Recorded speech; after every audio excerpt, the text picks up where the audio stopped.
Hey, Jim. What's up, Adam? Whoa, dude, that thing's a monster. I've never seen one so big. I hope you don't mind me staring. No worries. Get an eyeful while we're in here. My wife loves it. She tells all her friends how happy it makes her. I wish I had a big one like yours. My wife never talks about mine that way. I'll tell you my secret. Just keep it to yourself. We don't want every guy in the neighborhood having a beast like this. You're right. Absolutely right. So what's the trick to making mine bigger? Late at night, when the old lady's asleep, hop on your computer and head on over to Joe's Shrimp Shack. That's it? Oh, yeah. Just use promo code AquariumGuys at checkout for 15% off your order and bring home some massive crayfish, just like this one here. Awesome. So you finished with your water changes yet? JoeShrimpShack.com. Make all the ladies jealous. Welcome to the Aquarium Guys podcast with your hosts, Jim Colby and Rob Zolson.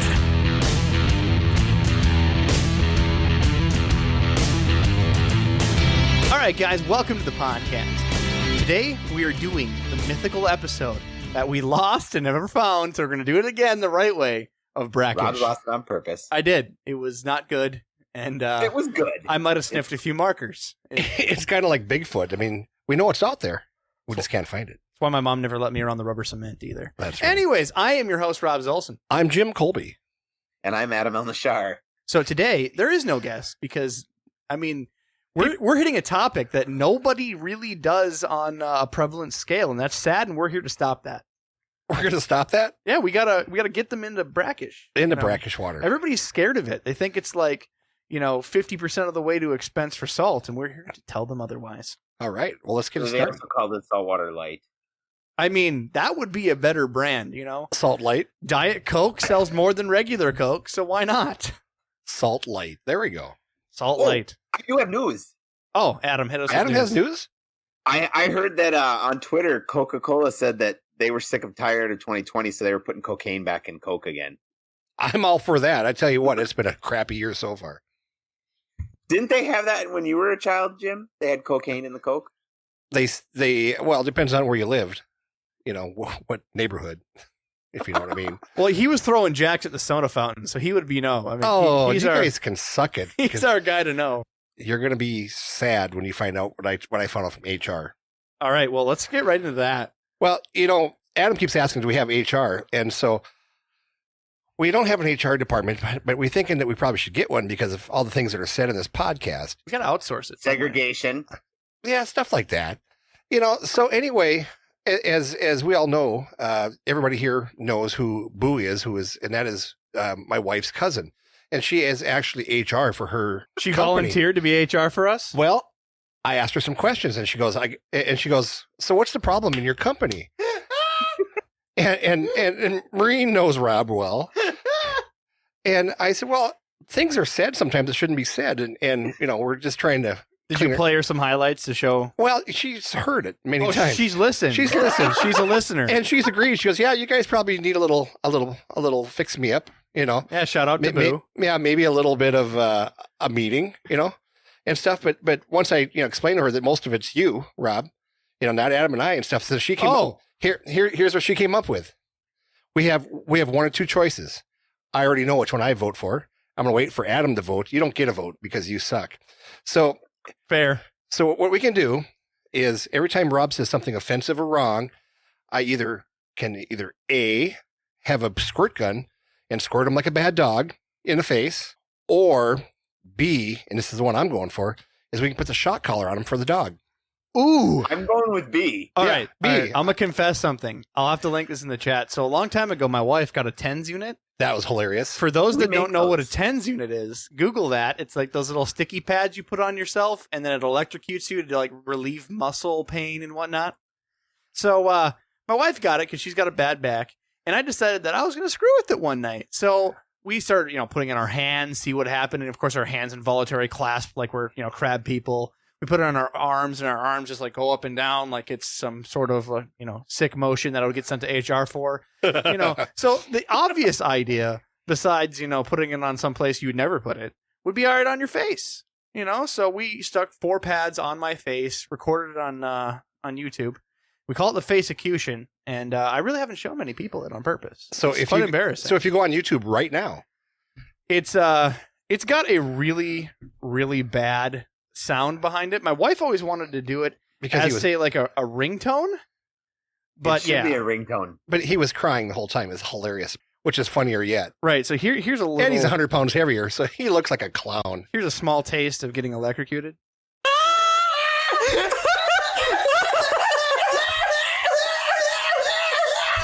So yeah, I don't recommend it. So I'm going to bring over my dog collar next week, And that's what we'll do. the shock collar. And every time you say something offensive, And you'll just hear me swear on the mic, Well, and you'll no. see some ducks. no, just people can vote. And so, like, if somebody says, Jimmy, shock him, then I'll just shock him. I can just about see the chat just putting in shock emojis every time. That's what I'm saying. All right. And so now that we have our HR problem figured out, the problem basically has been you, I guess. And Well- so it's either a squirt gun, which would ruin electronics down here, or electricity in your body, which would ruin you, but it's cheaper to ruin you. Well, we'll see what happens. By next stream it might happen. But if you guys want to come listen to these live, we are on Discord. So go on our website, aquariumguyspodcast.com, the bottom of the website. You'll find the link for Discord, and that's where we're actually on camera right now in front of the entire audience. They're sending us information and already prepping up for the Brackish conversation. But maybe next week there'll be a shot collar on me that you can press a button for. So don't miss the fun. Come join it. You can only get the live here. We don't put it back up on YouTube. So come join the party. And I got some more news too about something else that I forgot about right now. Oh, so Seeker's Farms sent me a present with my last shipment of fish, and it was a tropical fish hobbyist magazine that's still being printed. Oh, see, I thought it was going to be like one of those things where, and your insurance company gave you back $50 due to COVID because you weren't driving as much. Yeah, no, I got no money back from Seeker's Farms. Well, I'm glad you got a magazine. But they sent me a nice magazine, and yes, a tropical fish hobbyist magazine. We talked about a few podcasts back. Nobody was quite sure if they're still making it. It's been out there since 1952 or 55. And they still exist? They still exist. And so how often do they do the issues? Every 2 months? Like, yes, Bi-monthly. bi-monthly, every 2 months. It has salt water and fresh water in the same issue. So now I got to find a way to sign up. Like, number one, we didn't know about it. So now you have a magazine like, hey, Jimmy, come on, man, you need to know about this. So now we got to find a link, share it with people. Yeah, so it's Tropical Fish Hobbyist Magazine. Been around since 55, I think it's on there. And got salt and fresh, so it's kind of the best of both worlds. I still like it that they answer a few questions, kind of like in the first part of it. Not a whole lot of advertising in there, let's say, for people selling fish. But Well, maybe we can fix that. We'll put Aquarium Guys advertising in there. Yeah, but there's a lot of a lot of people like Tetra and stuff advertising in there, and I saw some pretty cool items in there. I was going to bring the magazine tonight, and I forgot. How could you? It's been a long day. So before we continue, because we have a lot of news. We have a lot of people that messaged us this last week. What's that? Apparently, the moment I told them that our numbers on the podcast, no one listened. But when I told them they could text us, yeah, I've been getting text messages. That's good. So I kind of want to... Better you than I don't me. want to retract it because I want to be there to help people, but I feel like this is going to grow. So, Jimmy, how is Jen? My wife is doing pretty well now. For those of you in the loop, she had surgery, I think, about a week ago Monday. They went in to remove her ovaries, and they found a large cyst, which they originally called a tumor, which really freaked a lot of us out. Well, that doesn't help. Nope. They changed the word to cyst. They removed it. It was connected to many parts of her body, and the worst part, it was connected to her colon, and her colon was perforated, and they fixed that. She's had a tough probably 7 or 8 days now, but she's finally coming out of it and feeling much better. So thanks for those thoughts and prayers from everybody out there. Yeah, we had to delay the podcast for you just to make so you had some time because it was very unexpected and how everything turned out. So we're glad to hear Jen is doing well. Yeah. And eating cookies. Yes. And we expected her to be out for 2 to 3 days. And they kept her in the hospital for 3 days. And we're doing quite well now because Tanasa, Rob's wife, Tanasa, was nice enough to make us about 6 dozen cookies. And we're down about 3 dozen. So I'm just saying, Tanasa, if you're listening, we're down. Thanks for the diabetes. That's right. What's Adam got today? Oh, I Crickets? don't really have much. What? I thought you had something, man. Well, in the inspiration of nothing on Adam's plate, let's go to... My life is very difficult. Very difficult. Well, you're the father of 4 children. Right. That's actually easy some days. I'll take your word for it. So we got a text message. I don't have any names here, so I'm just going by telephone numbers. So in the area code 847 says, "Hey guys, I've been binge listening to the podcast while doing work around the house on the vacation. I'm wondering why native fish aren't more prevalent in the hobby. I've always wanted to set up a native tank with something like rainbow shiners, but it seems like they're hard to find, expensive. This is hard to understand since many native fish rival exotic fish in appearance. Thanks, and keep up the good work, guys. So I put that, really, I couldn't agree more. But, I mean, the real reason that I've found why we don't see a lot more people hosting bluegills is, number one, local laws. You can't just go out and harvest game fish for yourself to put in a tank because of the DNR may prevent it in your state. In Minnesota, that is certainly the case. We have live well ordinances that do not allow it. However, in Minnesota, I'm just giving that as an example because we live here and we don't know your law state. Contact your DNR. But if you want to harvest local species that are not game fish, such as minnows, there are sometimes a bait license you have to purchase. In Minnesota, you can do that for non-game fish. But if you wanted to have like a bluegill or, heaven forbid, a crappie or bass in an aquarium, they do have stickleback minnows. That's not a game fish, but if you want something that is a game fish, they do have places that you can get at local pet stores and ask to order in from farms that have the correct licensing where they were farmed and purchased from a pet store, and you can legally have them as a pet. You just cannot go to your lake, for instance, keep your pet because they're worried that you're going to just stick that pet right back where it came from. Yeah, when I was wholesaling, I checked into the license and stuff because you'd have a special license just to sell, and I think at that time it was three types of game fish. And at that time, the license was very expensive, and it was one of those deals where you'd never make your money back on the license and stuff. So, I mean, you can do it. In that Tropical Fish Hobbies magazine that Seeger's Farms was so nice to send me, that question actually was asked in there, and they pretty much said the same thing, check with your local DNR. But yeah, but there is some fish that you can have in the aquarium, like flagfish. American flagfish are pretty common. Yeah, but again, they're not huge in prevalence. They have muted colors. Something like a shiner minnow is a good example, right? It's something that's really beautiful. In fact, we had a picture of one, I think, put on Discord here a little bit ago, but they're quite beautiful. And they're, again, not the easiest to get because of baiting licenses. And people tend to go for something exotic that they've never seen before. They look at something like a discus and go, wow, we don't have anything that in Minnesota. That's what I want to display. So there's both mentalities of, yes, it's expensive and hard to do. And then we want something exotic in our tanks that we've never seen before for just the impression of, hey, that's cool. So I hope that helps to answer your question, but don't let that stop you. Check your local laws and get yourself a minnow trap. These things are easy to purchase from your local fleet supply store. They're decently priced. And it's a completely humane way. There's no net for these minnow traps. They're just two cones at the end and kind of like a cylinder. And capture local minnows on your own. And I think, stickleback is starting to catch some attention. That's what was mentioned before. Hopefully we'll see those more in the aquarium trade. I want to get into those more myself. I've kept them in the past, and they're a fun, minnow that has some real good color that looks kind of like a mini walleye. And their behavior is really cool. They build nests out of sticks and grass. Do they really? Yeah, I had them, and then all of a sudden my heater fucking shit out on me. Oh, that's some ducks. There are some ducks. There again, I just had to shock him. Yeah, we need a shock collar for us all. All right, if I'm gonna do it, you better put something on your neck. I will. I'll put on a nice shiny cross or something. Is that right? Yeah, kind of like your bling there. That's right. Make yourself look like a cholo landlord. Yeah, there we go. Oh, my neck. Oh, okay. I'm gonna fry your brains until they smell like scrambled eggs. See. Anyways, so the text message back would say, "Hey," to the response of, "Wow, you really do respond quickly." I mean, when you send me this text message, it sends directly to my phone. So again, at the bottom of the website, aquariumguyspodcast.com, you got questions for us. Email, text message, phone call, leave a message, come on Discord, however you want. But we're extremely responsive, and people are finally getting that. All right, next one is from area code 917. And they write us saying, "Hi, aquarium guys. This is major 911 shot in the dark, but I'm freaked out. I'm a total newbie. Discovered ick in one of my two tanks, a 30-gallon with platies and tetras.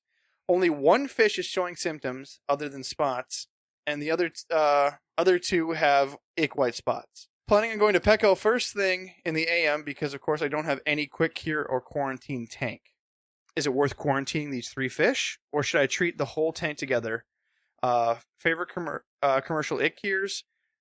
Does adding aquarium salt really cure everything? And do I increase the temperature? Also, great podcast. So funny all the time. I didn't lead with that, but I'm very worried right now. So I immediately messaged her back, letting her know, start right now by raising your temperature to 82 degrees.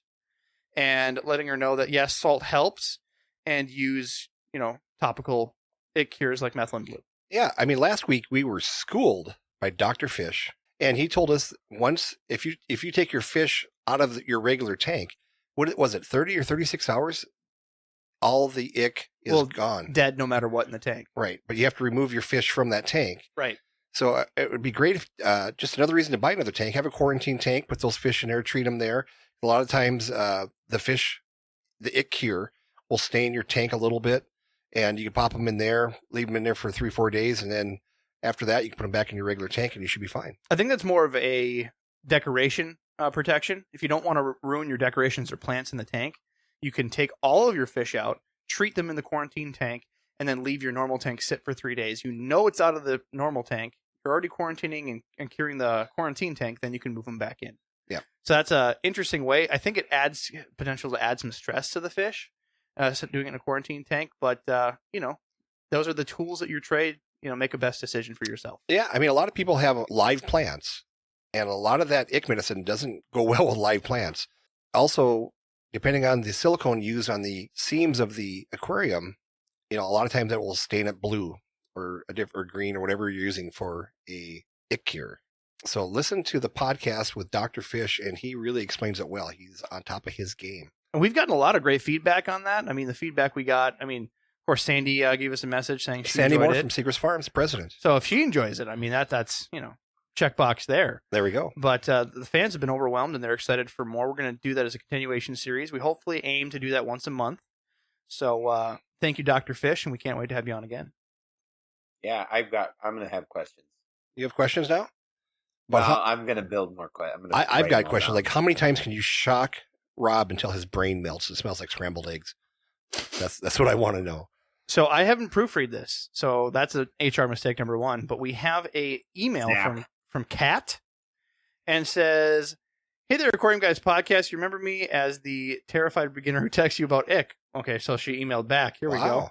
Your tank has been raised. Salt and meds have been administered. All my fish look okay for now. Fingers crossed. Thanks so much for the help. Just hearing back from a real person opposed to a zillion contradictory articles forum posts was so reassuring.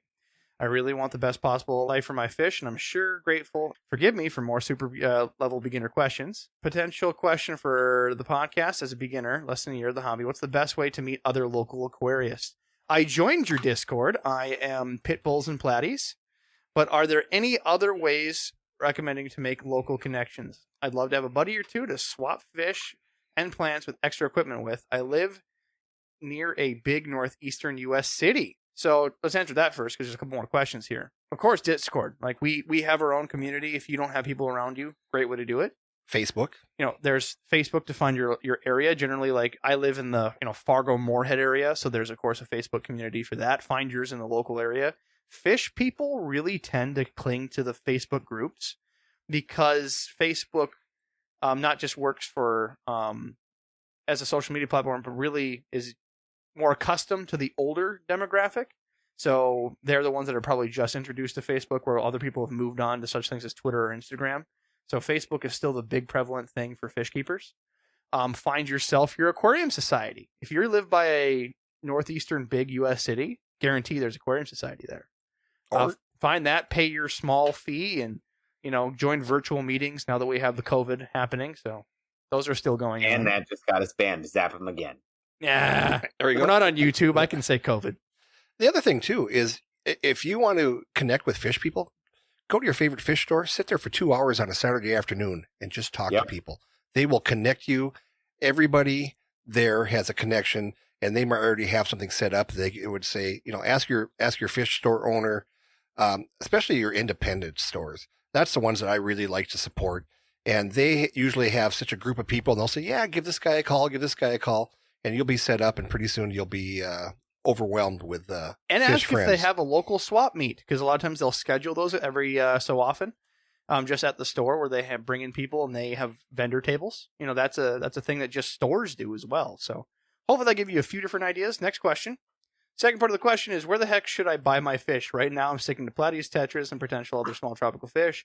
Hoping to get a third tank baited this fall. Well, your local pet store. There's plenty of great places online, such as joeshrimpshack.com. Yep. Promo code Aquarium Guys at checkout for 15% off. It really comes down to who has what you're looking for, because so many stores right now, due to COVID, are missing everything. What's some of the things that you see, Jimmy, that are completely missing from the market? I was up in Fargo, North Dakota today. Took my wife out for lunch. We stopped at PetSmart, actually, to purchase some dog food for our puppy.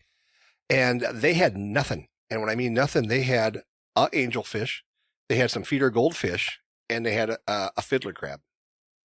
Every tank they had was completely just scraped. So everything from the major box stores? Yeah, major box stores were empty, and I've been seeing that for the last, 6-8 weeks.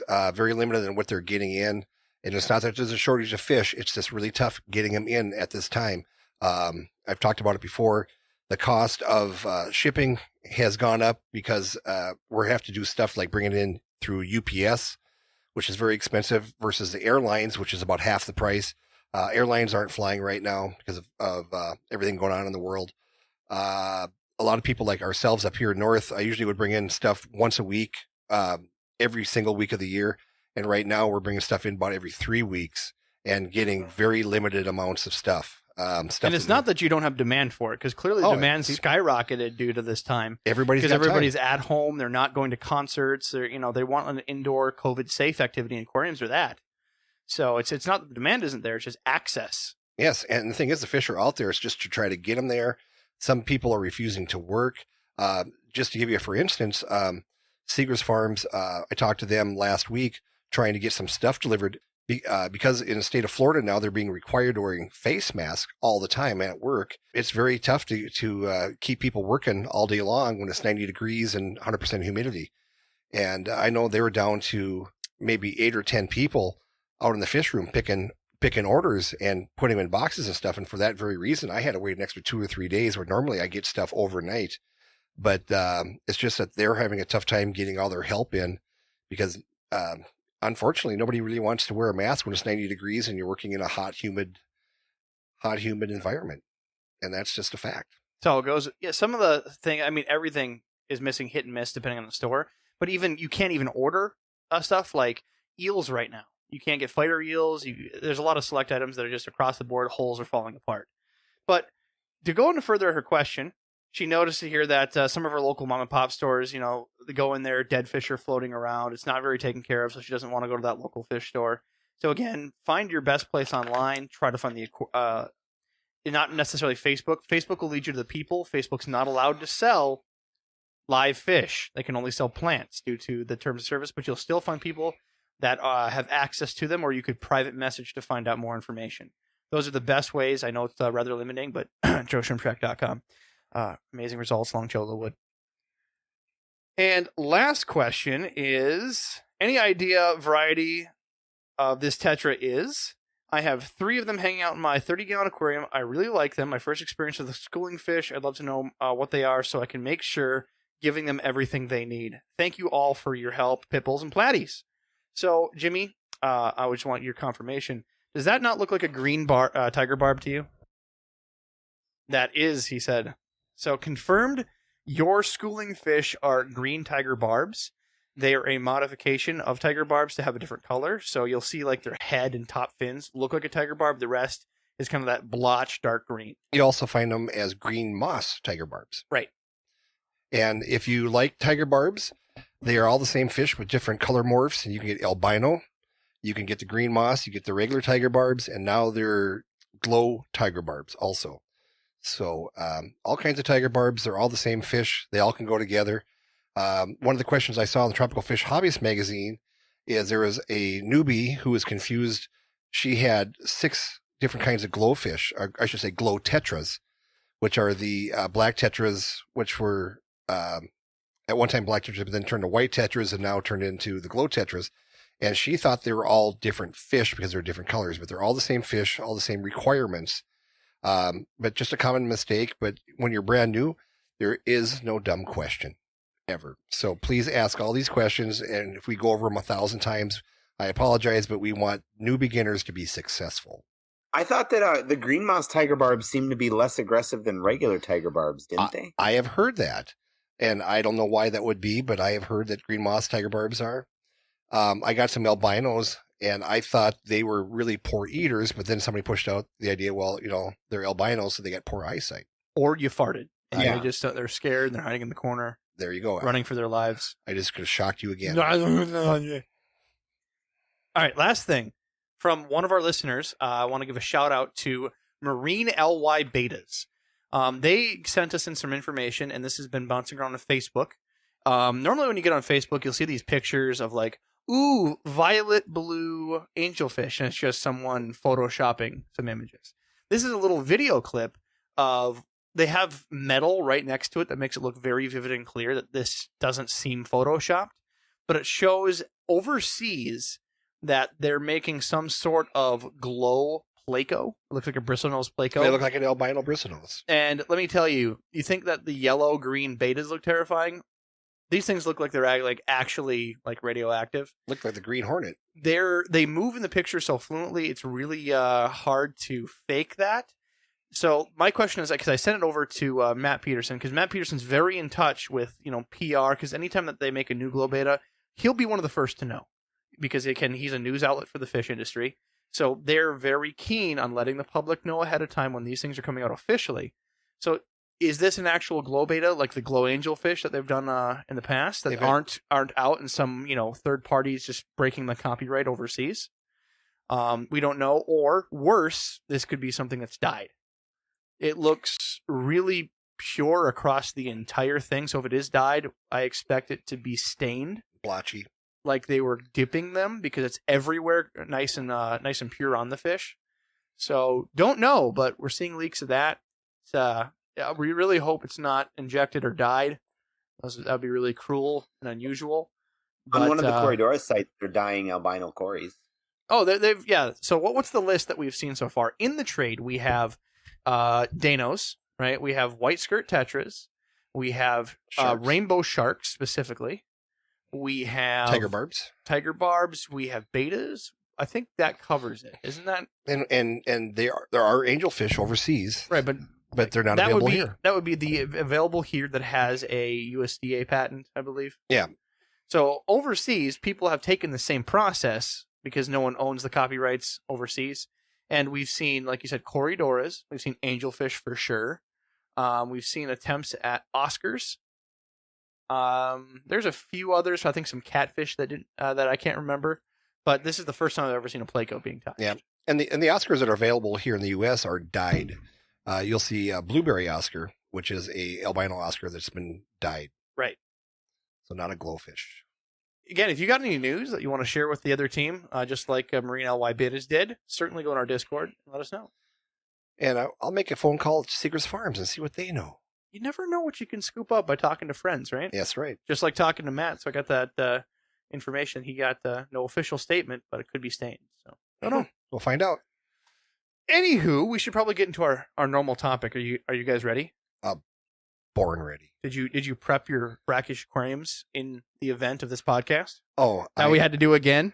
Yes, because you guys screwed it up last time. No. I didn't screw it up. It was an awesome podcast, and Rob's lost it in quotes. That's fair. That is fair. That's 100% fair. The just going back, that was this past winter after we came back from going over to the big saltwater aquarium. You guys decided to do a podcast. I said, I'm going to bed. And you guys did a podcast till 2:00 in the morning and then lost it. Gone. Poof. Yeah. Here's getting back into it. So brackish tanks, for those because we're going to go from every level that we can possibly do and give some suggestions. What are you guys calling it? Diet saltwater? So there's freshwater. Saltwater light. There's saltwater light. Saltwater light.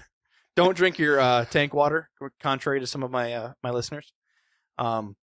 Again, freshwater, saltwater, and brackish is right in between, kind of that mangrove style aquarium. And there's a plethora of fish that get ignored because no one wants to attempt it. Either if you're going to go to salt, why not go all the way? They don't want to go in between because there's a lot of education and not a lot of other people doing it. And above all else, there's not a lot of marketing. People say that the fish are muted or complicated, and we're here to tell you that that's just not true. Not true at all. I like my personal brackish fish that I have fallen in love with in the last 6 months has been the little pea puffers. And those we're bringing in from overseas. And the last shipment we got in of about 300, I sold 150 of them to one of my stores, and she sold them all in about 4 days. Poof. Gone. And those pea puffers, if you've not noticed them, they are literally the size of a pea. My customer that sold them put them in a planted tank, and she threw 150 in a 55-gallon tank, and it looks just like a big giant swarm of bees buzzing around in there. And they move very weird. They're not like a swim fish. They just kind of hover and kind of like a they're hummingbird. Little aliens. Yeah, like a hummingbird. And she sells the snot out of them. And her whole trick is when she gets stuff in like that, she puts it on Facebook and says, arriving at 3 o'clock on Friday afternoon, and she'll be ready for them. And people just come in droves, and she sells multiple. She has multiple pricing. So if you're out there running a pet store, don't be afraid to use multiple pricing, even on fish that are, $4 or $5. I do that all the time with my neons when I sell neons. So let's start with, how to set up a tank. Let's start at the beginner level here. So most of the people have never tried brackish. So I want to encourage you to start a brackish tank. Get 20, a 40, a 55, whatever you can scrap together for a brackish tank. And or go buy a new tank. Let's start going down the essentials. Buy a new tank. Right. So buy a new tank, because that's always our, don't have enough fish room, buy a new tank. Fish got sick, need some quarantine, buy a new tank. We need to just catchphrase that or something. Buy a new tank. Buy a new tank. So that should be a shirt. Should be a shirt. So let's talk about the necessities and how it's so much harder. I'm going to beat this like a dead animal, because that's what I get from everybody when I mention brackish. Like, don't do it. It's harder. So gravel, you can use sand. Sand is better. Right? You can use gravel, like pea gravel. You can mix it. River rock. There's no limitations there. You can still have a planted bed. Decorations, I don't think there's anything different with decorations. You can have anything that you want as far as bleeding, and maybe it's whatever decorations might dissolve in salt, but you still shouldn't have those decorations in your tank with fresh water. So there's no change there. Let's keep going over the list. Heater. The heater doesn't change. Filtration stays the same. You can still use carbon. You can still do your sump, hang in the back, canister, overflow. No change there. Lighting doesn't change. It seems like it's the same, Jimmy. It's kind of the same, but you add what? Salt. There you go. So how much salt do you add to make it brackish? Well, 1/4 of a cup. Per gallon? 5 gallons. For 5 gallons. So just use the aquarium salt you buy in the store, or can you use the sea salt mix? I do. I always use the sea salt mix. I thought that was better. I was actually told by somebody that it's actually better for the fish. And it has a lot of buffering and different things in it and stuff too. But I know that different brands of salt water, you might want to have to play with it a little bit. Buy yourself a hydrometer, because you might want to play with it a little bit, just for the fact that some, like Instant Ocean, different saltwater salt, some of it's stronger than others, and we've heard that over and over. So we're talking about, when he's talking about the 1/4 cup for 5 gallons, he's talking about aquarium salt, which is the granulated salt that you can buy at the aquarium store. Now, some of these barometers that you find, right? Because we had a debate before this. We're trying to make sure we have all our facts. Hydrometers. Excuse me. You are dumb. Barometer. I shock you right there. Again. Yeah. So, trying to find these devices, the hydrometers, there's essentially 2 different ones you can find on the market. You can find what you guys call the Instant Ocean, measurement. It's like a little square plastic unit you scoop water into, and it shows kind of like a, half circle on a kind of like a speedometer, if you will, and shows right where your salinity is. So that's $15. I have never used them. Jimmy and Adam swear by them. I've got 6 or 7 of them at least. If I've ever done this, 2 or 3. You have 2 or 3. When I've ever done this, I'm not going to lie to you guys. Like, I'm bad. This is a shame on Rob's moment. I really don't even test it. I put it in the mix, and I frankly taste the water. I'd shock you right there. I do a lot of sniffing. Sniffing does a lot better for me than Were you sniffing glue before this podcast? A lot. Oh my God, no wonder. It works. I've had great success. I haven't had really any issues anytime I've had a brackish tank. I just do the full measurement, do a sniffer taste test, and I'm good to go. Like, add a little bit more, add a little fresh, whatever's necessary. So just as stupid as it sounds, it's not that tough. Not tough. If I can sniff and taste, you guys can use a hydrometer. Yeah. So what I want to explain to people too, I've had this misconception that people have said to me, well, I don't want to do brackish because I don't want that salt creep on the outside of my tank, like a saltwater tank. If you're familiar with saltwater tanks, Get that nice crusty shit on the top. yes, and it's called salt creep. And as the salt just kind of, it looks like it crawls out of the tank and it looks crystallizes. terrible. Yeah, and you don't get that from brackish tanks. So put that out of your head. You're not going to get any salt creep from a brackish tank if you're doing it right. I mean, at worst, you'll get the same film that you do in a freshwater tank. I haven't seen any like exponential increase of like calcium getting sucked out. Maybe even it dissolves the calcium on the top lip. I really haven't had much of a problem at all. Yeah, and the other thing you got to remember with your brackish tanks is that when you do a water change, you need to replace that salt. But if let's say your tank is in a very warm room and it's evaporated, the salt does not evaporate out of the tank. Then you can just top it off with fresh water. So I try to gauge my tanks. Like, imagine you cut your tank in half and then fourths. You try to measure how many gallons that would be. Like, I have a 75-gallon tank that you're looking at right next to you, Jimmy. So if I'm, a third's out of there, I'm going to add that many gallons and guess on that much salt. Then put my hydrometer in there to make sure my salinity is still good enough after everything mixes. And if I have to add more fresh or add more salt, I can just go from there. It's best effort. Yes, and so it's not tough at all. If Rob can do it, you can do it. Even like if you want to go as far as, because I always use the Python units to connect my sink so I don't have to carry buckets ever. But if you really wanted to go there, you could do water changes with a 5-gallon bucket and then measure how many gallons you're taking out so you know exactly what to put back in. That's too much work. Do best guess scenario, measure with a hydrometer and go from there. Yeah. What I've done when I first was doing a brackish tank to help myself out, I did a 20-gallon high. And what I did is I just took a measuring stick and measured, I think, what is a 20-gallon high? 24 inches? 20? 20 inches? Yeah. And anyway, I just divided it in fourth, so I knew what every 5 gallons was. I just put a little tiny mark with a magic marker on the side of the tank. So when I drained it, I knew it was 5 gallons or 10 gallons, and I knew I either had to throw in a quarter cup of salt or a half cup of salt. Easy peasy, lemon squeezy. Yeah. But don't also make sure to put the salt in the water that you're adding, not just dump it dry into the tank. So here's a good one. This goes for saltwater users as well. If you don't want to burn the skin or fins off your fish, especially corridors are the most susceptible, or loaches in the bottom of your tank, never put salt directly into your tank. So if you're going to treat medicinally, you're going to treat for brackish, whatever you're doing, take that salt, melt it in a cup, and then put it in your water.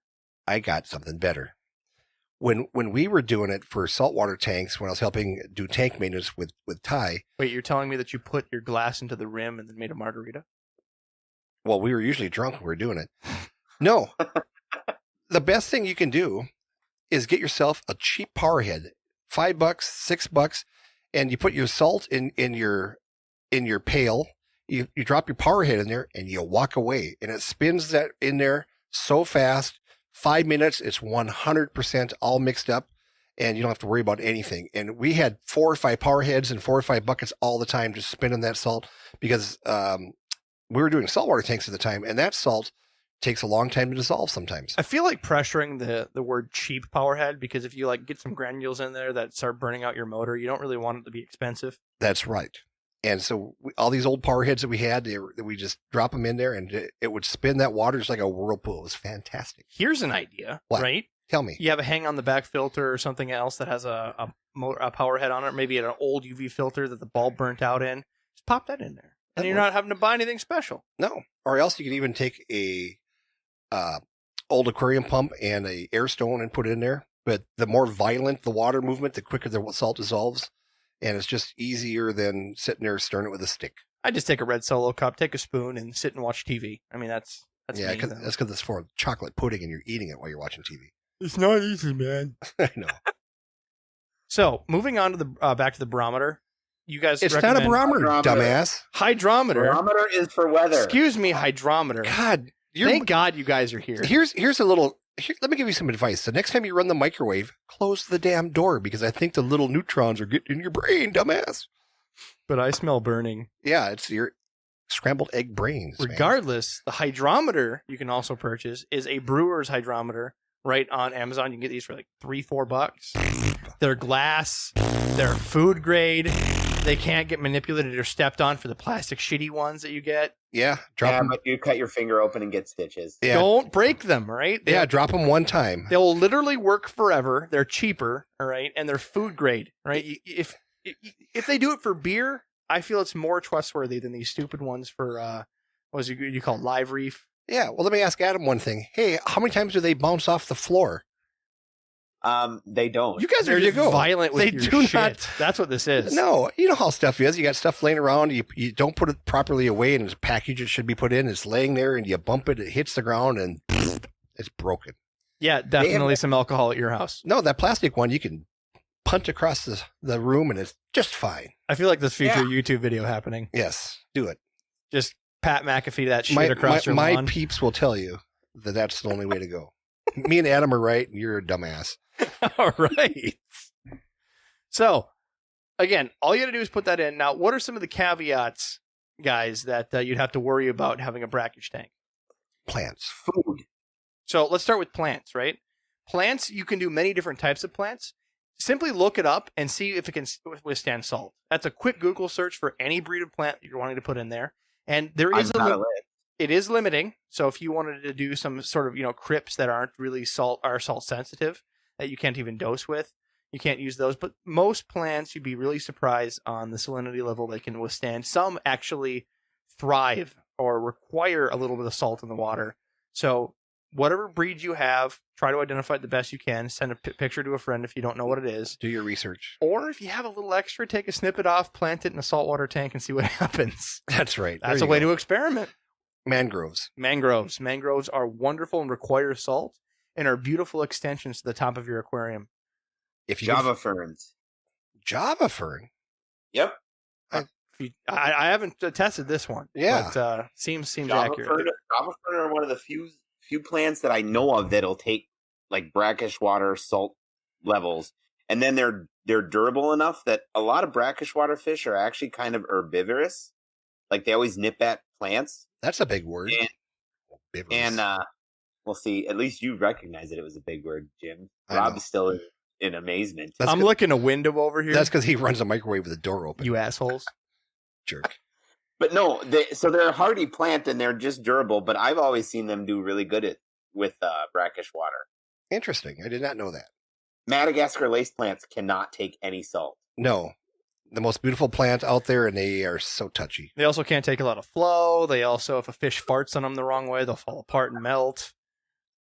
Pretty much. I mean, that's beside the Thank fact you, of Debbie planting. Downer. My God. Yeah. Hey, I'm not bitter at all. My lace plant hasn't sprouted. we should do a plant podcast sometime.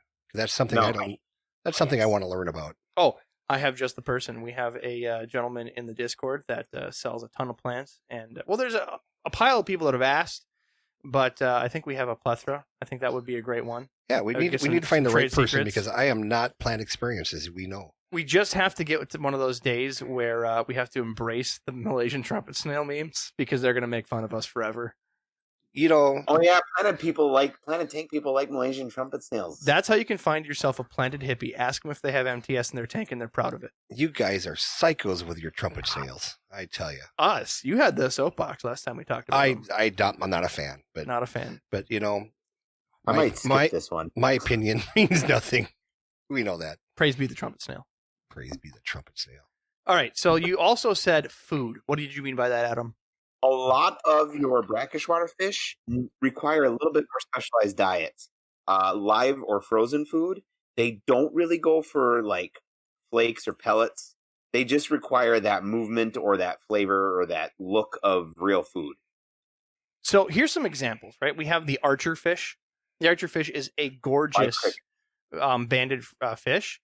It takes a while, especially if you're getting them from a distributor that may have live or have a young one that really hasn't dithered with a lot of other fish. They will eat. You said dithered. Dithered, right. They will eat. Wow. And shock you. Yeah. Actually, you should be shocked. That's an HR thing right there. Yeah, you said dithered. What's wrong with dithered? Hey, you said it again. I'll shock you. Do I have to Google this shit? There's a dither fish. Dithered is something completely different. You know what? That's it. We're going to stop right here. I grew up on the wrong side of the tracks in North Dakota, so dithered meaning. Oh my God. yeah. Appearing What to porn contain website are you more on? colors than are really available. Wow. Yeah. I think there's multiple meanings of dithered. Wait. We got an Urban Dictionary this shit. No, we're not going to Urban Dictionary this stuff. Come on. No. And this is why we needed the H. Yeah, this is where you get shocked again. But this is the content people come for. Are you kidding? All right. Dithering. Takes ages to do a job or being intentionally slow. Nope. There's a ton of meanings, so I don't know what you're getting after. Not even Urban Dictionary can slap me in the face with this one. All right. So dithering, in my use of the word, is when you have a dither fish, meaning they watch the other fish's actions or demeanors and tries to imitate them for either social or interactive behaviors. I have a roseline shark in my tank that has calmed down my bala shark tenfold. Without him, I don't think they would have done that. So it changes their behavior because they learn off the other fish. So when an archer fish gets to dither with others, it learns to eat flake, eat pellets. You can also take a long tweezer and try to move the surface tension of the water. They'll come get a pellet just much like a betta would. So you can get it off of them. But again, they do lean towards the live food like crickets because they're squirting a stream of water out of their mouth and they surface and hitting a bug. An archer fish? They're super fun. Are they brackish? They're super brackish. Yes, they are. I knew that. Are you okay? Did you find that rubber cement glue before we started the podcast? No. No? You just hate the word dithered. Yeah, I grew up in North Dakota. It means completely something different. You gotta tell me after the podcast. Off the air, yeah. Off the air? Mm-hmm. All right. The more...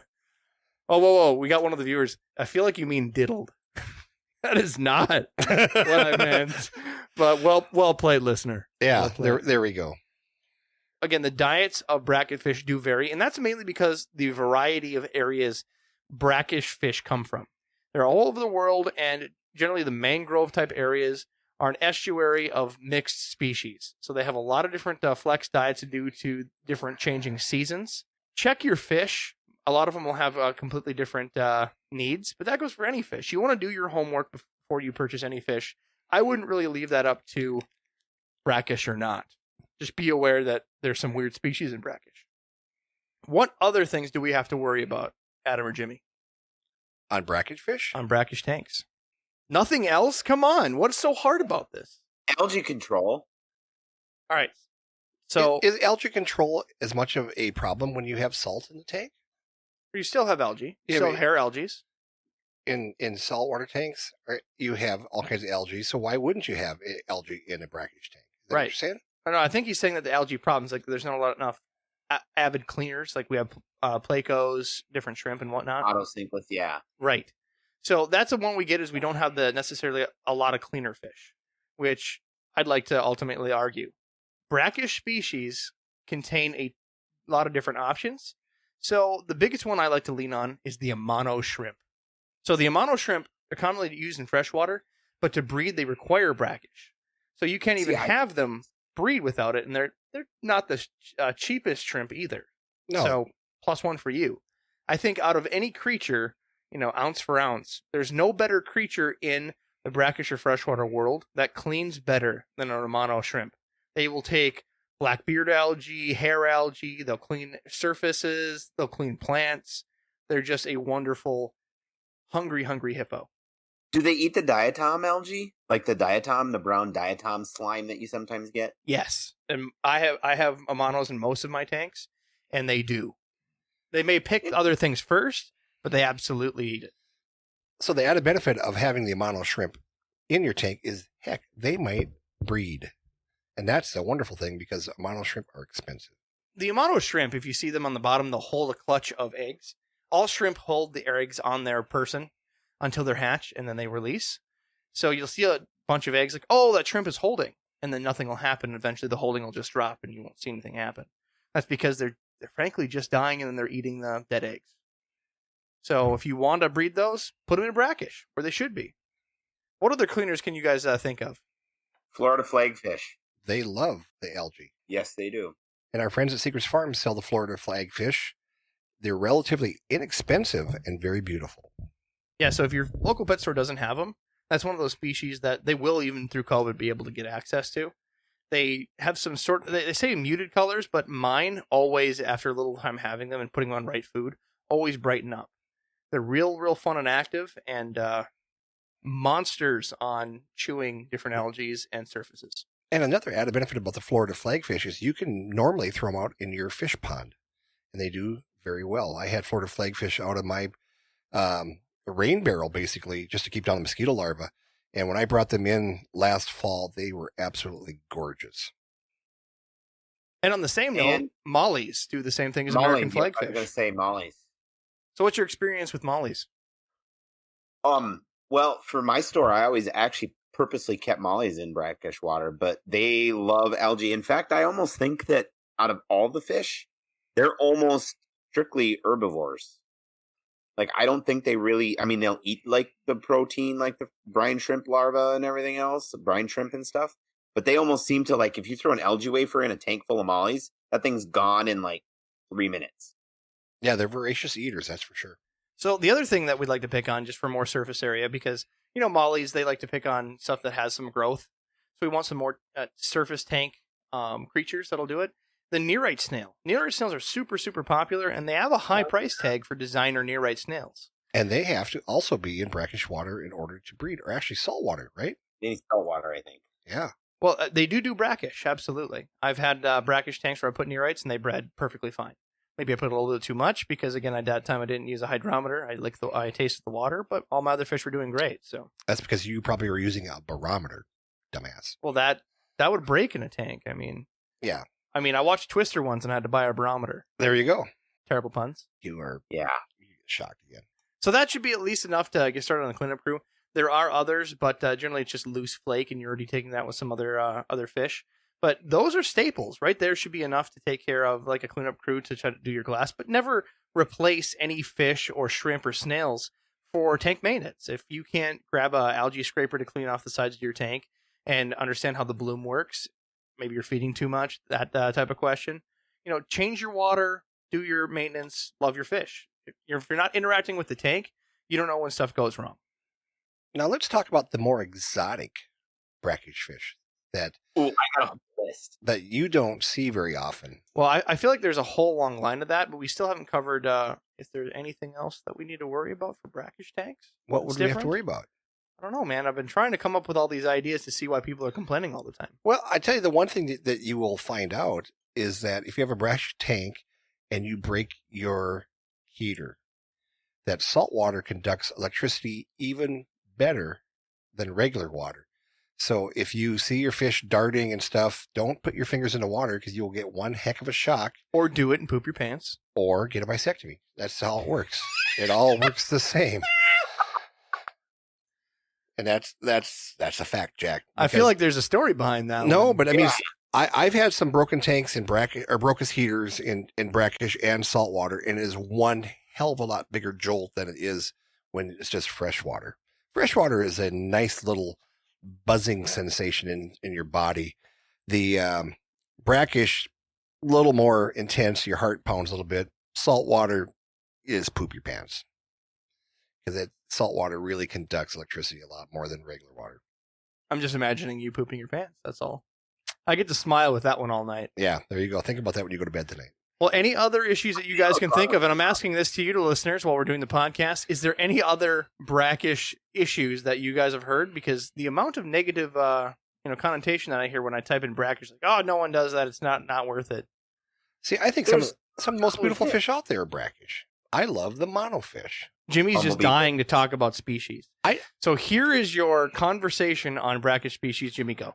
Monofish, which to me, one of my favorite fish is the angelfish. And I think the monofish looks very similar to an angelfish. It also looks very similar to a saltwater fish.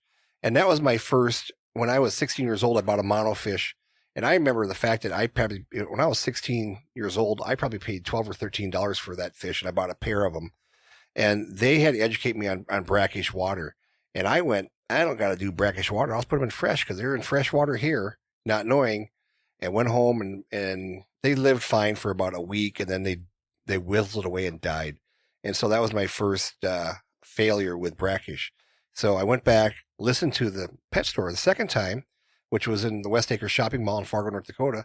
Went home and I kept my monos for jeepers a long time, maybe 2-3 years. And I just loved them. And I think they're probably one of the coolest fish out there because it's about as close as you're going to get looking to a saltwater fish in brackish water.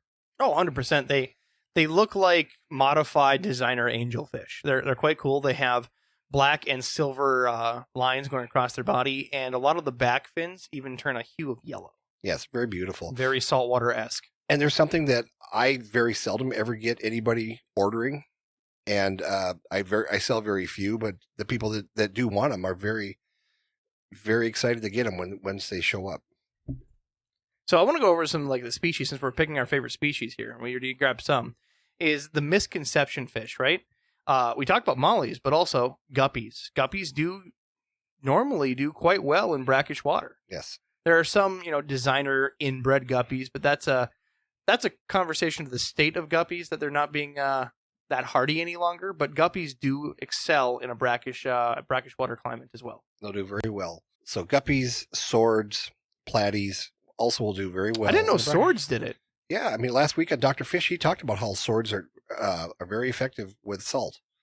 So No, that was Molly's, I thought. No, he talked about swordtails too last week. If you guys would listen to the podcast last week like I did, that's what you would have heard. I hope you're wrong, so we can call it. I hope so too, because I want to get shocked. How about you, Adam? What's one of your favorites? Oh, I've got a whole list. Let's hit Adam's list. Why are you holding back? Well, I was being polite. He was listening to you about your story about pooping your pants. Hey, don't start me.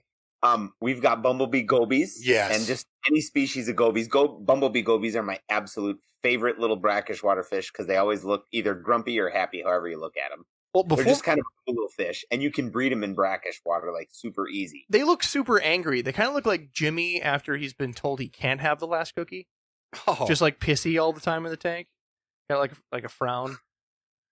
Well, if you give him more cookies, he wouldn't be pissy. Right? Oh, before we go on your list, Adam, you mentioned you said bumblebee goby. That made me think of the pea puffers again. So a lot of the pea puffers that we get in the trade are acclimated to fresh. So be careful when you're doing this. Dose slow, because again, a lot of times they're bred and raised in fresh water. It's more of the green spotted puffer, or what they call the 8 puffer. I can't remember what it was. Figure 8. Figure 8 puffer. And figure 8s. Those are the more traditional brackish puffer. But the pea puffers are normally done bred and acclimated into fresh water. They certainly do well in brackish, but be careful on that. You might have some mixed results. Anytime that you have fish that's changing anything in the environment abruptly is the issue. Fish can take a lot of abuse. You can take a fish from 68 to 85 degrees as long as you take a day to do it. In a frying pan. Right? So if you're going to do that, slowly start building up your brackish tolerance before you do that. Don't just dump. But anyways, your list, buddy. Your list. Okay. So sailfin mollies, Ooh. I know that they're regarded as regular mollies, but sailfin mollies actually have a lot better behaviors and stuff. And actually, you can keep them in pure salt water. I would put them in my marine aquariums, and it was just extra food for the fish. What do you mean extra food for fish? Are you talking about the baby mollies? Yeah, the baby mollies would be extra food for the saltwater fish. You're a jerk. Well, fish gotta eat. But yeah, sailfin mollies come in a wide variety of colors, and they are again have turned kind of in like guppies, where they have what was the word you called the inbred? Designer inbred. Designer. I mean, we have kept these pure line of species, kind of like dogs, right? You get it like a mastiff. And a purebred mastiff has piles of knee issues and breathing issues. They're a crap dog because you got a purebred. And they've just been bred over the years. Finally, now have really bad genes from being inbred. That's what's happening to the state of guppies right now. If you were a dog, I'd say you're a mastiff. Yeah, I got diabetes, bad eyesight, arthritis. Bad knees. I crapped my pants last time I put my hand in your tank, Jimmy. Hey, it happens. It's just, I'm a purebred nerd. There you go. But that's what's happening with a lot of state of guppies. So, getting a mutt guppy, may be cheaper. It may not give you all the warm and fuzzies having, some expensive guppy. it's probably going to last longer than some of these, crazy strains of inbred cobra guppies or whatever else you're finding. So other than sailfin molly, Adam, what else do you like? Half beaks. Ooh. So Those are all cool. I have the small, what we call the golden wrestling half beaks. They're actually white with a little bit of color on their tails. We got them in. They did really well. I sold the majority of them to my friend, and I think he had a little bit too much current in his tank. They like a little bit more peaceful surface, and they crapped out in his tank. I still have one remaining that I didn't scoop for him, and it's nice and big in the top of my 125-gallon tank, completely freshwater, but it absolutely loves salt. I've had it in a tank that was almost brackish because I was treating some fish in there. It just excelled. So that would be the only exception that I would have is those small ones, those gold half-beaks do use freshwater, but they do better in brackish. And all the other half-beaks, because there's a whole range of species, and you can talk to Chris Biggs. He has a vast knowledge of the list of species of half-beaks. Almost everything has dedication to brackish, and they're beautiful. Anableeps, the four-eyed fish. Those bastards. Those are cool. Have you had them before, Adam? Yes, I have. And they're really cool because how is the family-friendly way to say it? They gave me the heebie-jeebies because they're always staring at me. Well, that's because they have 4 eyes.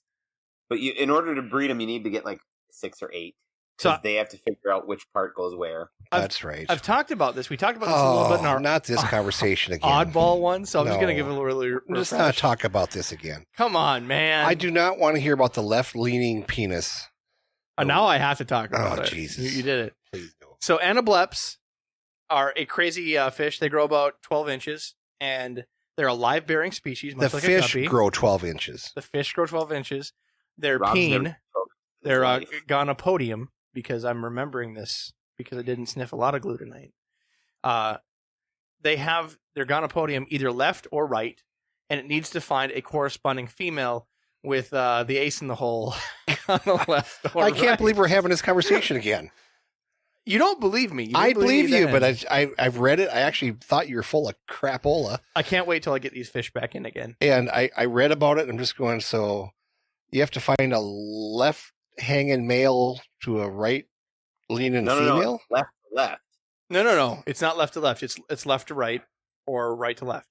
You two suck at square dancing, I tell you that much. Yeah, because they have to meet. Like, remember, they're side by side. You don't want left to left. Then he's got to dive down to the bottom. That's not how logistics work. You want a left thing to a right thing. That's what I'm saying. This is getting weird. I'm going to go put battery acid in my eyes. But by far one of my favorite brackish fish. They're found in mangrove areas, and it's not that the fish has 4 eyes. The fish has 2 pupils on a oblong eye. So the idea is the fish floats at the surface, and its eyeballs half exposed at the top and bottom, so they're looking both up for predators and down for food. They're quite the fun little dolphin. They're looking down to see if their left-leaning peenie is hilarious. Right. This is a fish that needs surface area, not tank space. So getting a 300-gallon tank will do little to nothing. Getting an indoor kiddie pool, a $30 kiddie pool from Walmart, is a fantastic way to get these fish started. They have all the surface area they need. It may only be 30 gallons or whatever. I don't know what those pools hold. I have no clue. But it's not about depth. It's all about surface area. Here's one that most people don't know about. Columbian sharks and chromides. And there's actually 2 different species of chromides. And both of them, they're actually a brackish water cichlid. And not really worked with a lot, but kind of cool that people should try because they actually have a lot of the only thing is from what I've understood, because I have had them, but I've never bred them, is they're basically like brackish water convicts. That would be why. That would be their only downside, is that they're basically a convict cichlid for brackish water. You know, I it's been a long time since I've heard the word Columbian shark. I think they're really cool. They look a little bit like a bullhead. Literally had to look it up because I had no idea what you guys were talking about. We used to sell a crap ton of those things. They're called blackfin sharks. That's how I know them. Okay. Right. Yeah, no, ever since I've started in this business, it's been Columbian. And I kind of forgot they called black tip sharks too. I'm actually trying to remember. I think the last time I saw them was probably when I was a kid and bought it from your store in Fergus Falls. Probably. Yeah, it's been literally forever. I completely forgot about them. Yeah, they're cool. Good one, Adam. And then my other favorite is the different types of brackish water moray eels.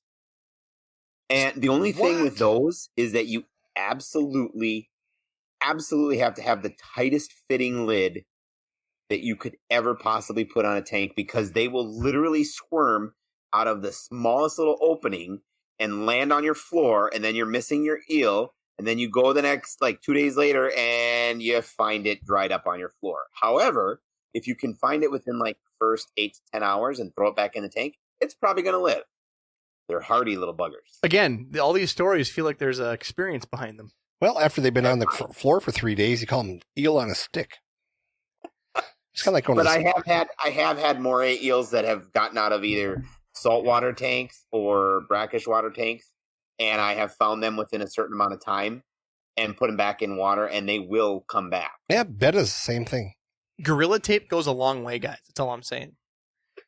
So while you say that, we have had one of our listeners, Spino, that's been putting us a list of brackish fish, and he's been putting up a lot of information about moray eels because he's a huge fan. So to give you an idea, if you want to look it up, there's not a lot of freshwater eel species that we have. We have tire track eel, fire eel, snowflake eel is about the closest thing that we can get to a nice looking moray style eel. But these that you can get for brackish, there's a whole long list of them. One of them that he has, I'm just trying to find what he put here.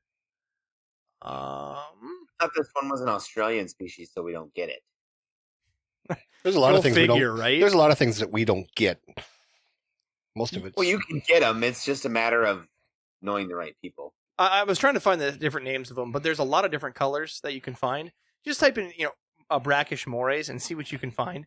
There's a bunch of different patterns. One of them they put on Discord is a black and yellow pattern. So you get a lot more vibrant color out of the eels than you do the muted freshwater species of eels that we get. Because the fire eel has one blotch of red and the rest makes it look like a giant leech.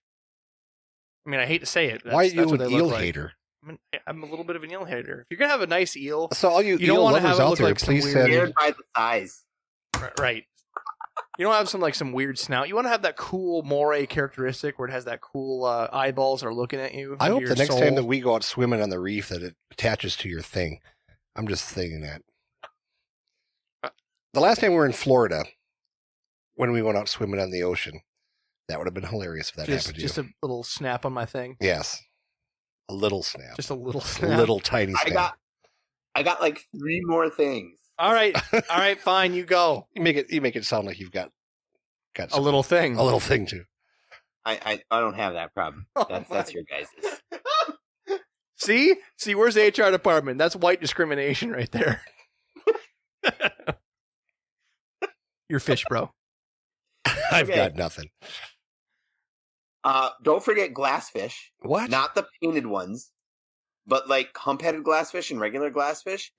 And they would go good with your gobies, that type of stuff. They're an amazing little fish. They have a really cool behavior. And when you feed them frozen bloodworms or live blackworms, you can see the food in their belly. It is creepy. Can confirm. And tigerfish, that is a really common brackish water fish. They get massively big. They're part of the datinoids. There's essentially 2 different varieties. There's the New Guinea tigerfish and Siamese. The Siamese is the traditional one. They get about 18 inches. They're considered like a mini monster in a brackish tank, and they're beautiful. And then the one fish, well, then there was also some stuff like some of the pipefish, but I've never really worked with those in freshwater or brackish. I've only worked with them in saltwater. There was a beta that was brought up, which I didn't know. Is there any killifish or rainbows that are brackish water, Robs? Some of the because there's 2 different body styles of rainbow. We have the traditional big rainbow, like the Basami rainbow, Millennium rainbow. Those are freshwater whole through. But some of the nano species, like Fricata rainbows, do better with a little bit of salt. In my experience, I know that there's a plethora of different species. Even in the Discord, they put one up. That's all really these pretty. Nano species have such a horrible long name. But look them up. You'll see a lot of different nano species. They're trying to find common names, but they're very hard to find it in the aquarium market. You can only get a handful of the different nano species. I think Fricata is going to be probably the one that's going to be the one that does a little bit better in salt. It's very beautiful. I tell you what, if you're not on Discord, you should be on Discord. People are putting up beautiful pictures of beautiful fish, and I'm really impressed of how vibrant some of these fish are in color. They just rival marine fish. I'm just glad that they're not putting up any little things on the Discord. I have to ban them. Yeah, right. And I'm surprised we're not banned, actually. But, there's always tomorrow. Is that all the species you got, Adam? No, I do have one more that I have personally done. Coolie loaches. Really? That I did not know. And that's how I bred them, I think. Is because I had them in brackish with my sailfin mollies. And then I did the sailfin mollies I got bored with, so I got rid of them. And then I switched them to pure freshwater and forgot that I had coolie loaches. And then I did a massive water change, and I started with 8, and I ended up with like 50. So there's coolie loaches. There's a thought for you, Jimmy, because we always have a problem. Jimmy and I have had a lot of problem with coolie loaches. We can order black coolie loaches, and they're really cheap. The black ones do very well. I mean, good luck finding them, but they're really cheap. So I have a bunch of black coolie loaches on hand. They're doing great, but the banded, and every time that we've ordered banded coolie loaches, and of course they're always more expensive, but they always crap out on us. Yeah, we were just assuming that maybe it's the vendor we got it from or something else, but that may be the key. But sometimes too, it gets a little bit of fungus on them. They just don't seem as hardy as a black coolie loach, and everybody wants the banded coolie loach. But you're right. Yeah, and that's what I did is I always put them with salt. Sorry if I interrupted, Jim. What were you saying? No, I totally agree with you. Sometimes going from fresh, from brackish to fresh or fresh to brackish will get a fish spawning, and you never know which way it goes. But yeah, I completely did not realize that you could keep a coolie loach in brackish water. That's kind of cool. Well, I almost thought that's why I had success with them, because I had the same problem you guys did, where they would just die. And you're like, what the hell are they dying from? And they just seem to die. But then I put them in the brackish tank, and they did amazing. And then, of course, you can't get. Somebody just put up on Discord, it says, I don't know, but little coolies remind me of mangrove snakes. And I agree. Looking at them, they look very much like a mangrove snake, which I don't want in my tank because I hate snakes, damn it. But, back to your. You just hate anything that could be resemble a little thing. Yeah. God, I hate you all tonight. And tomorrow probably too. Back to pipefish. I've gotten pipefish in on several occasions when I've ordered in like freshwater feeder guppies, and they go out to the pond and they seine them.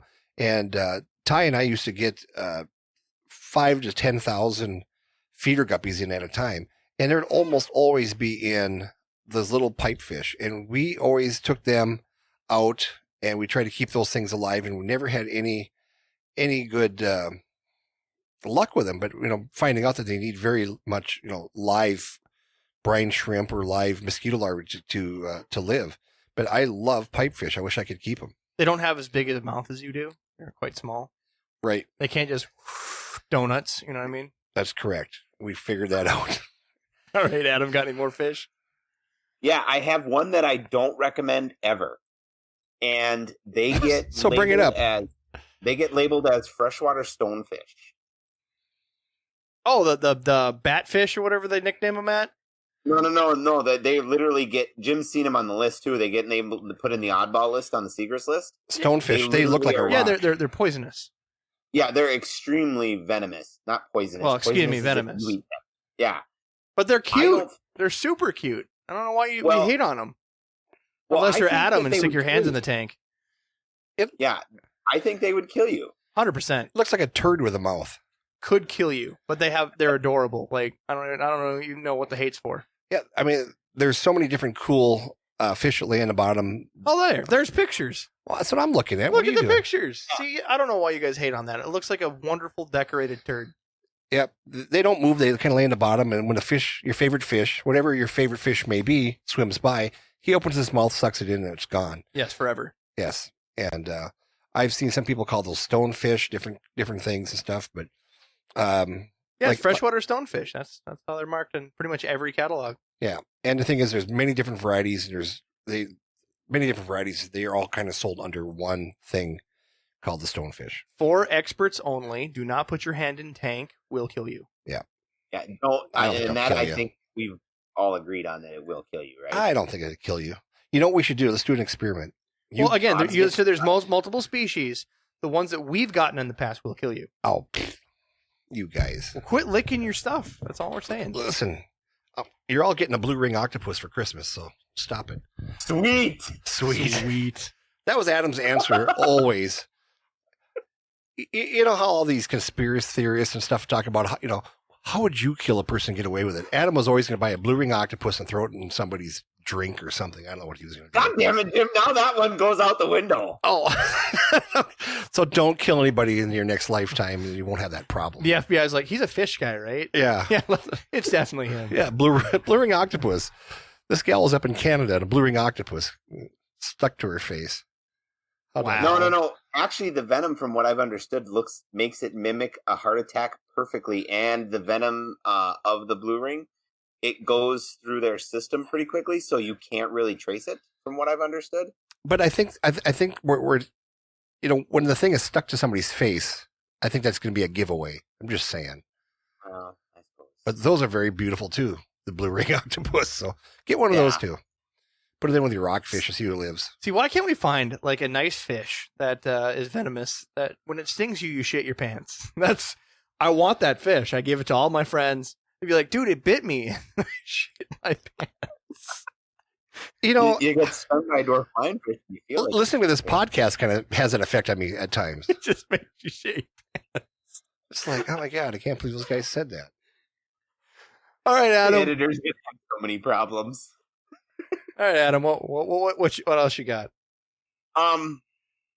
That's about it. Freshwater flounder is like the only other thing, but I don't think they I should got this really... one.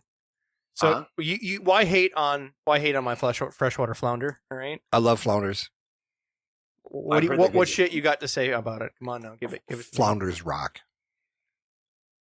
I just you don't like look flounders? like a turd literally in the bottom of a fish. Excuse me. It looks like a flat turd, like somebody ran it over. All right, so when you get these things, they're also labeled as hog chokers because that's clearly a HR name I didn't make up at this moment. You know what? I want you to Urban Dictionary hog choker and to see what you come up with, because I think for sure somebody's going to jail tonight, and it ain't going to be me for saying hog choker. That's going to be Rob. Oh, no way. All right, hog choker Urban Dictionary. Here we go. A rare bird found in East Coast Erie. Hibernated 7 years. Okay, that's not good. That's it. It's just a bird. All right, Urban Dictionary sucks. I win. But no, it's for real called a hog choker. They're fun and they're stupid cheap. If you have a local pet store that doesn't want to get these in, they're boring. They're like 25 cents on most lists when they come in, or 50. They're real cheap. So you get these in, you get them about the size anywhere between a nickel and a quarter. And they look, when they're young, they have this beautiful marble pattern. It's like a gray, black, and brown mix. And they're flat as a disc. You put them in your tank. They stick to the side of the glass. They bury themselves in sand because gravel sucks. And they're just a fun fish, right? And they grow up. As they grow up, they turn more brown, but they retain their black blotchy spots. And they literally look like everything that you'd imagine a saltwater flounder would be. But they only get about... mine was 6 to 8 inches. I was going to say 5-6 inches easy. That's pretty much all they get. As they grow, if something fits in their mouth, it dies. I mean, that's as simple as that. But that's with most fish that are semi-aggressive. If they can eat it, they will. Other than that, they're fun. They're hardy. A whole hog choker will bury itself in sand. Super fun and interactive. Why do they call it a hog choker? Do hogs choke on these things when they eat them? I don't know. Why do they call them a freshwater flounder when they're brackish? I think what they are is basically kind of like a water wood tick is what they are. Ooh, better name for them. Water wood tick? Water wood tick. There we go. How do we just call them flat patties and just flat patties? No. Flat patties. No. We just need a better PR team for some of these fish. Say that again, Adam. We forgot about that one. Yet. All right. The last one that, of course, because Adam had his list, I had my list, which we did a lot from Adam's list already, is all the scats. There is a bunch of... No more glue. No. Damn it, Jimmy. I was scatting. No, you're sniffing glue. No, I was scatting. You know, some of those old jazz guys would scat. Oh, so you metaphorically put a dime in the in the jukebox. In the jukebox. And you're playing something that I'm scatting resembles... like the old blues guys. They scat. Come on. Dumbass. Somebody clip that and send it out as a ringtone. Oh my God. So scats are a beautiful fish. They resemble the other datnoids we spoke of, the tigerfish that have the same flat, squarish body structure. There's a few different scats. They're They're not spotted square. scats. Did you say they're square? They're kind of square, man. It's not as square as you. Look at that. It's square. If the only thing I see square in this room is you. Oh No. my God. What? Hey, I did hear one thing about these guys. Well, like down at the pub. You heard about it or what? No. I was wondering, do these guys have a venomous spine? What? Back spines, are they venomous? I've heard that if you get poked with them, they're toxic, but they don't do anything besides like make you swell up a little bit. See what he's trying to do here. He's trying to figure out now that the blue ring octopus thing is out I have to know this now. for killing somebody. Now he's going, oh, could I use a scat and put it in their drink and kill him? No, I'm not going to put anything in their drink. Oh, reliving your college days when you used to try to pick up women at the club. Check this out. So I've had scats, didn't know this. Apparently, They the have venom. scats are venomous. There you go, Adam. Go figure. Maybe this is why brackish gets such a bad rap. We got the stonefish that'll kill you. We got scats that have venom. You know, we talked about the four eyes that makes you feel creepy. Maybe that's why they got This whole bad PR. podcast makes me creepy because you're talking about the four-eyed anablips with the thing that hangs left, and he's looking for a girl that hangs right. I just think that's just weird. Well, here's another thing. We have a tank full of beautiful scats above us that some listener showed us a picture of. Very beautiful. And there's a square dildo in the back. So I'm frankly scared as well. Maybe that's it. That's it. Brackish just has bad PR. I can't believe that nobody's put up a thing on the podcast live chat about scatting. You know, after I They scatted. did. Did they? Yeah. Did I See miss the shoobadoo wop bop guy? right Yeah. there? Just for you, Jimmy. That's me. That's me on drugs right there. Or glue. Or Definitely glue. glue. But apparently, according to this, their spines have venom. Scat people? Scats from the Persian Gulf. Induce painful wounds, partly paralyze whom touches the spine. So Well, maybe that's what happened to me, because I got poked, I swelled up a little bit. Maybe I'm just a little bit better on the toxins. paralysis? Maybe that's why I can smell colors. You can smell color? That tasted purple. I didn't know that. I need some of that when we get done with this. Yeah, apparently, I'm just reading here. Localized pain, partial paralysis, and itching. So yeah, maybe that's what happened to me then. Itching. I just never knew, and I bought a fish. That explains so very much. Oh, shit. So for those people out there who are doing heavy drugs right now, you can get yourself a scat fish for next to nothing. They're gorgeous fish. Now, us telling you Yes. that they're venomous, clearly they're not venomous in the thing that'll kill you. Don't put your hands in there, but they're gorgeous fish. They come in all different colors. They have dots. They have stripes. Even the one that we see here on Discord is black with yellow tails and head. It's just gorgeous stuff that you can see out there for scats. There's a whole long line, but apparently, be careful on touching them. Didn't know that. With anything, don't put your hand in the water until you know what you're grabbing. You figure that when you buy a fish, they give you like some sort of warning, like, "Hey, may kill you. Hey, may swell up." You know. Here's the other thing. In a store, I don't have the time to label everything that could possibly kill somebody. Okay, You might okay. want to take the time to do that. All right, let's make that argument, because I feel like McDonald's, like, I don't have time to possibly label that your coffee is going to burn you. I get that. But this is different. This is a creature that could kill you, do permanent damage to you. You got to at least put a label on that shit. You know what I mean? But if I know that it's deadly, I purposefully don't keep it into my store unless I get it by accident in Jim's Live Rock. Well, what about your lionfish? That's deadly to some people. You just got lucky. I know I got lucky, but people want that one, and they know that it's venomous. And so, Mom, I want that one. Okay, here you go, daughter.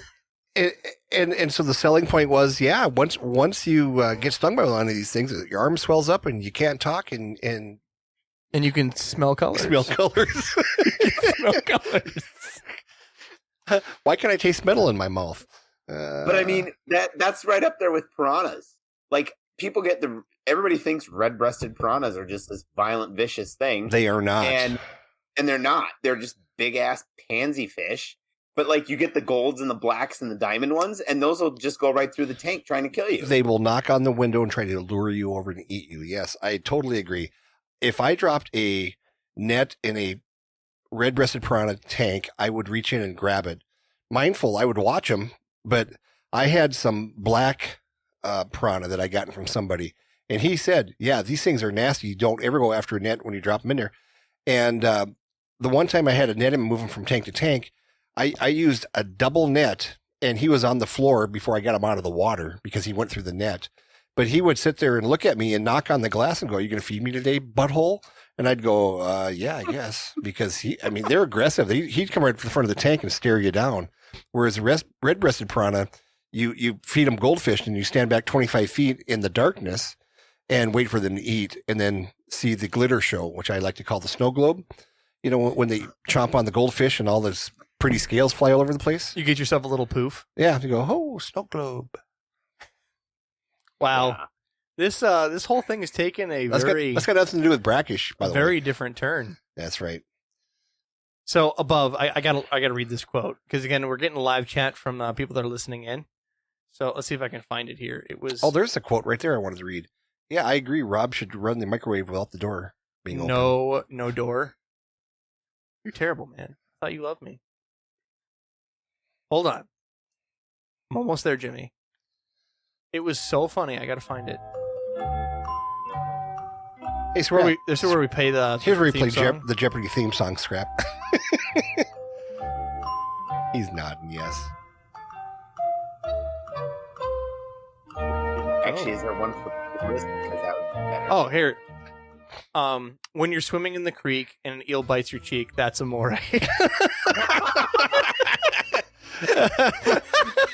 I love that quote. We got to get that into a t-shirt. Oh, that's amore.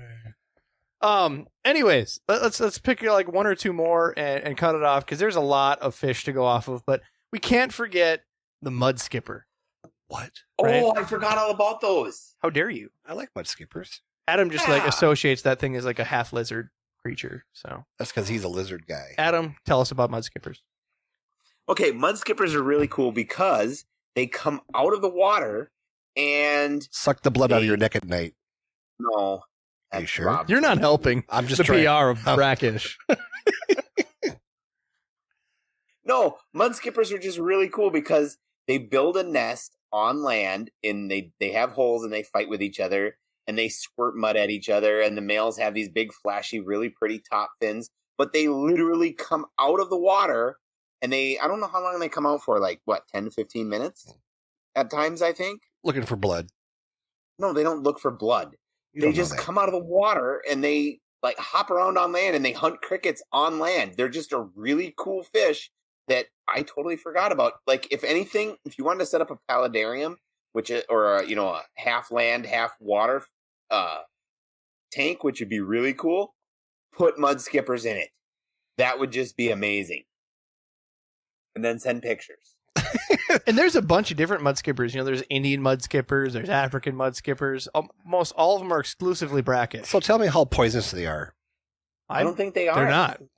They look poisonous. Just looking at them. Yeah, they got some of them have like all the kind of decorative stripes, maybe blues on them. Yeah, they look like some sort of like dart frog is gonna bite your ass. But no, they're fun. They're like a halfway between like a fish, a frog, and a salamander. They're real cool looking. Yeah, so they come out of the water looking for blood and they eat crickets. Okay, we'll go with it. All right. I feel like we need to make a horror movie just to fulfill your freakish fantasy. Attack of the 30-foot mud skipper. There we go. That's a B-rated movie right there. That's great. Let's do it. So, I think last two we can pick on is betas have been debated if they want to have them in salt. I've used fresh, excel breeding betas in fresh. I can't ignore that betas like fresh water, but wild betas that are getting more and more popular because of people like Foo the Flower Horn on YouTube. Fantastic YouTube channel. Check it out. He makes all these tanks with absolutely no filter whatsoever, and all he does is play music behind and show how these fish tanks live. After every couple months, he puts out a new YouTube video giving status updates and watching them grow and popularize wild betas. They got a little bit of surge in this last couple of years because of those videos. but they do extremely well in brackish. And the goblin, or was it leaf goblin fish or wasp fish? Wasp. Check wasp. What is that? How the hell do you call there's it a picture. wasp? Wasp. Just like you're either a twat or a twat. You are both a twat. You're a twit and a twat. No, these things look cool. They kind of look like I don't know, like a red stone. They look very saltwater, don't they? They look like Batman. Batman.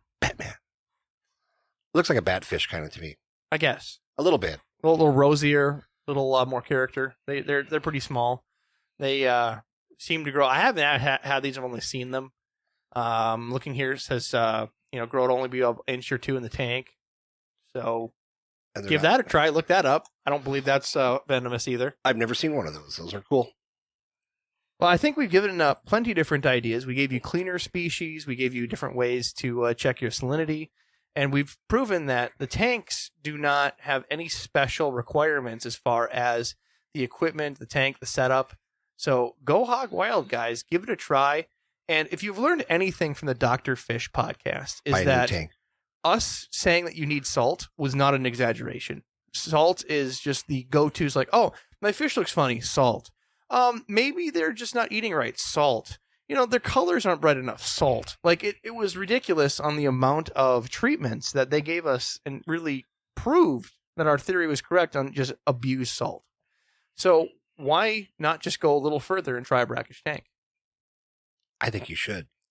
I think you should just go out and buy a new tank and try a brackish tank. I want somebody to go out there and get some of these crazy freaking mud skippers, and I want them to see them come out and hunt crickets. I think that would be cool. And if you get stung by a scat, we want pictures. Yes, and if you poop your pants, we'll take your word on that. We'll fly you to Minnesota. No, we don't want no pictures of that. We'll just take your word on it. Oh, I tried. Wait, Rob, you're literally gonna fly somebody to Minnesota to tell us that they got stung by a scat? If someone has evidence of a video that they got stung by a scat and can correlate that to shitting their pants, I'll fly them out to Minnesota. But the best part you're flying economy. Probably going to get you the $250 COVID tickets, but I'll get you there. Yeah, and you're not going back home. That's on you. That's on you. We'll get you here to Minnesota. We're not. We'll go half. We're not picking you up either. We'll go half. Welcome to Minneapolis Airport. Have fun. Let us know how it went. Well, I think that's the podcast. Other than we can double check for questions from the listeners. We forgot the other thing.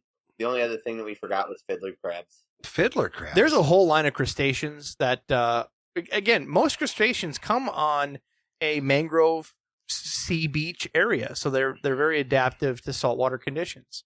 So if you want to look up most fiddler crabs, I think vampire crabs. No, those are fresh. Vampire crabs are completely fresh. Vampire and the red devil ones are fresh because I. Well, see, I always add a little water or a salt no matter what, so I'm covering my bases.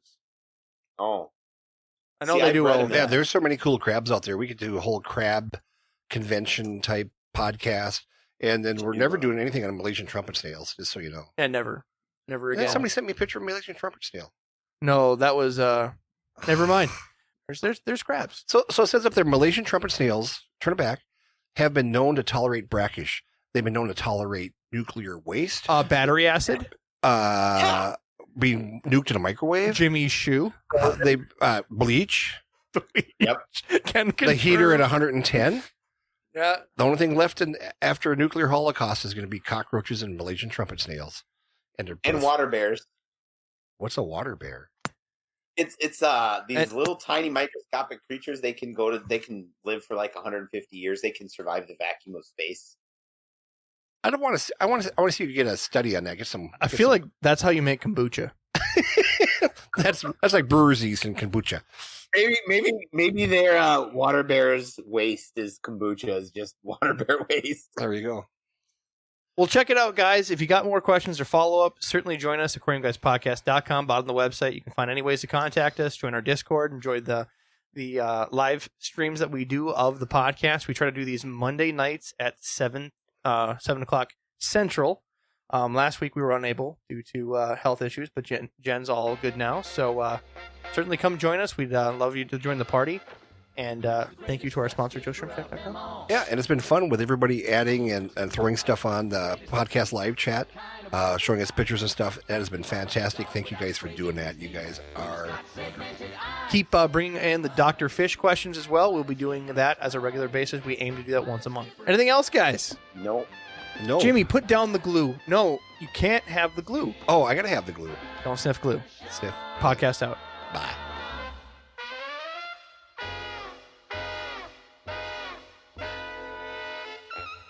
Thanks, guys, for listening to the podcast. Please go to your favorite place where podcasts are found, whether it be Spotify, iTunes, Stitcher, wherever they can be found. Like, subscribe, and make sure you get push notifications directly to your phone so you don't miss great content like this. I never knew that a Minnesota accent could be so sexy until I heard Adam's voice. Go fuck yourself, don't you know? That's my boy. Don't you know?